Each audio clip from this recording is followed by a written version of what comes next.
Have you ever had a to-do list with one task that you just keep skipping? Maybe it's making that difficult phone call, or having that tough conversation, or maybe it's finally starting that project you've been dreaming about. We all do this. We put things off. We tell ourselves we'll do it tomorrow or next week or when the time is right. This is avoidance. It's a simple, sneaky habit that feels easier in the moment. It feels like we are protecting ourselves from something uncomfortable or stressful. But what are we really avoiding? It's not just the task itself, we are avoiding the feeling that comes with it. This pattern of putting things off is more than just procrastination. It's a coping mechanism, a way our brains try to keep us safe from failure, rejection, or judgment. We think that by not doing the thing, we can avoid the bad feeling. But here's the truth, the feeling doesn't actually go away. It just sits there, waiting. It drains your energy. It creates a low-level anxiety that follows you around all day. You end up spending more time and energy avoiding the task than it would take to actually do it. It's a cycle that keeps you stuck, and you might not even realize how much it's holding you back from the life you want. Think about it for a second. That conversation you're avoiding, you're probably playing it out in your head over and over again, imagining the worst-case scenario. That bill you haven't opened, it's causing you more stress just sitting there on the counter than it would if you just opened it and made a plan. Avoidance promises relief, but it delivers anxiety. It's a short-term solution that creates a long-term problem. It's the invisible fence that keeps you trapped in your comfort zone, preventing you from growing, learning, and becoming the person you are meant to be. It's a pattern, and like any pattern, you have the power to break it. The first step is always awareness. You have to see the pattern before you can change it. You have to admit to yourself, okay, I'm avoiding this. No judgment, just observation. We all have these habits. It's part of being human, but you don't have to let them run your life. You can choose to face the things you've been putting off. You can decide that you are no longer going to let fear make your decisions for you. The moment you acknowledge your avoidance is the moment you take your power back. It's the beginning of a breakthrough, a step toward a more authentic and courageous life. So, what is this force that drives us to avoid things? Often it comes from a place within us that we don't like to look at. This is what psychologist Carl Jung called the shadow self. Don't let the name scare you. Your shadow isn't evil or bad. It's simply the collection of all the parts of yourself that you have hidden away because you were taught they were unacceptable. It includes your fears, your insecurities, and your perceived flaws. It's the part of you that feels not good enough, the part that's afraid of being judged, the part that you try to ignore or push down. We all have a shadow. It starts forming in childhood. A parent tells you to stop being so loud. A teacher criticizes your drawing. You get rejected by a friend.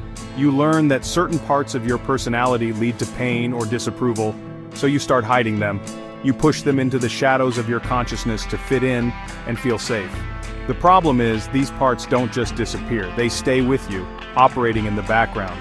They influence your thoughts, your feelings, and especially your actions, often without you even realizing it. This is why shadow work is so important. Shadow work is the process of turning toward these hidden parts of yourself with curiosity and compassion. It's like taking a flashlight and venturing into the basement of your mind. You're not going down there to get rid of what you find. You're going down there to understand it. You're going to meet these forgotten parts of yourself and listen to what they have to say. It's about integration, not elimination. When you bring your shadow into the light, you reclaim the power and energy that you've been using to keep it hidden. It's about becoming a whole person, not just the good parts you show the world. This process sounds intense, but it's incredibly liberating. Imagine no longer being controlled by fears you don't even understand. Imagine feeling more confident and whole because you've accepted every single part of yourself. That's the promise of shadow work.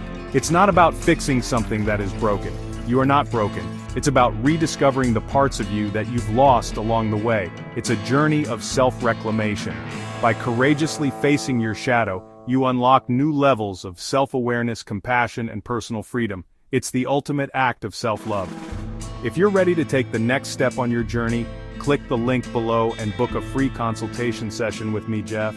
Let's explore your shadow together and start your path to wholeness. Now, let's connect the dots. How does your shadow lead directly to avoidance? Avoidance is one of the primary ways your shadow self tries to protect you. It's a defense mechanism in action. Let's say that deep in your shadow, you hold a fear of failure.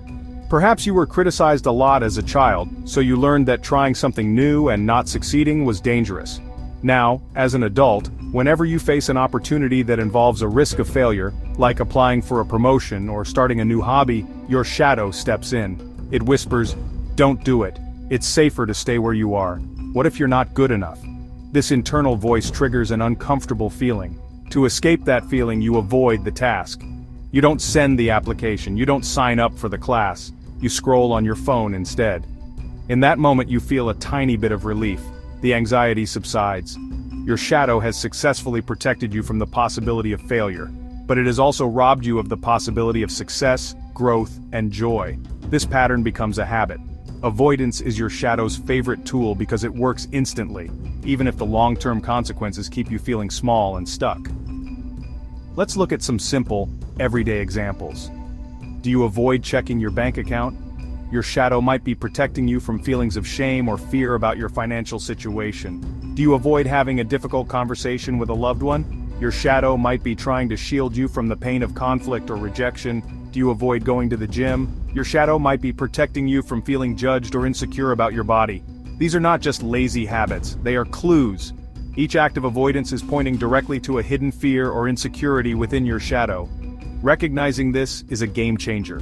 Your patterns of avoidance are a map that can lead you straight to the parts of yourself that need your attention and healing. The next time you feel that urge to avoid something, pause, get curious, ask yourself, what feeling am I trying not to feel right now? Is it fear, inadequacy, embarrassment, shame? Don't judge the feeling, just name it. By simply acknowledging the underlying emotion, you are beginning the process of shadow work. You are shining a light on the pattern, and that is the first step to breaking free from its control. You have the power to change this pattern, and it starts today. It starts with small, courageous actions. The goal is not to eliminate fear. The goal is to take action even when you feel afraid. Facing your avoidance patterns is how you do shadow work in the real world. This is where you move from theory to transformation. Your breakthrough isn't waiting for the perfect moment, it's waiting for you to take one small step forward, right into the feeling you've been trying to avoid. So, how do you begin? You start with simple, practical steps. First, start noticing. For the next week, just pay attention. Carry a small notebook or use the Notes app on your phone. Whenever you catch yourself avoiding something, write it down. What was the task? More importantly, what was the feeling you were trying to escape? This isn't about judgment, it's about gathering data. You're like a detective on the case of your own life. You are simply observing the clues. This simple act of awareness is powerful. It separates you from the automatic, unconscious habit and gives you a moment of choice. Seeing the pattern is half the battle. Next, use the 5-second rule. The moment you know you should do something you're avoiding, count backward. 5, 4, 3, 2, 1, go. This simple action interrupts the habit of hesitating, overthinking, and talking yourself out of it. It's a physical trigger that pushes you past your feelings and into action. Don't want to make that call? 5, 4, 3, 2, 1, dial the number. Avoiding the gym? 5, 4, 3, 2, 1, put on your shoes. This isn't about motivation, it's about activation. You are teaching yourself one 5-second decision at a time that you are in control, not your feelings of avoidance. Finally, be kind to yourself. This is not easy work. You are unlearning patterns that have been with you for years, maybe even decades. Some days you will be successful, and other days you won't. That's okay. The point is not perfection, the point is progress. Celebrate the small wins. Acknowledge your courage for even trying. Facing your shadow and conquering avoidance is a journey, not a destination. But every step you take out of the shadow and into the light is a step toward a bigger, bolder, and more authentic life. Your breakthrough is waiting for you. All you have to do is turn and face it. Go on, you've got this.